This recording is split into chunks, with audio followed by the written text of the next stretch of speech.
it just tells me that these things can hit home and you don't even realize it. Like I didn't even realize how closely how close I was to this gentleman, you know, all of this time. And you don't connect these dots, unfortunately, until something like this happens, you know? And I was just like, man, I'm almost certain that I was in the same space with this guy. It would be impossible for him to be a rapper in Houston, to be an extended member of the Screwed Up Click family, right? And a good friend of Stack, and for us to not have been in proximity, right? Very close proximity.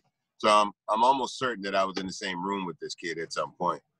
And just the thought of it, you know, makes me realize that it could have been me, could have been any one of us who had this happen to us, you know, because we're all trying to improve our lives, which is, you know, the one thing that he's guilty of, the only thing he's guilty of is trying to better himself, right? That's the whole point of him moving to Minnesota.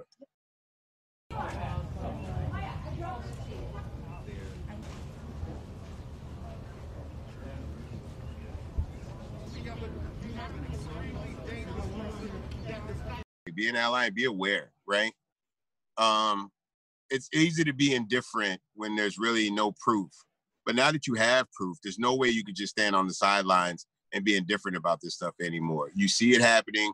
It's not just people complaining. It's not just, you know, angry black males, right, yelling at the world. This is real. These are the conditions that people of color live and exist in every day and have existed in for decades, if not centuries, right?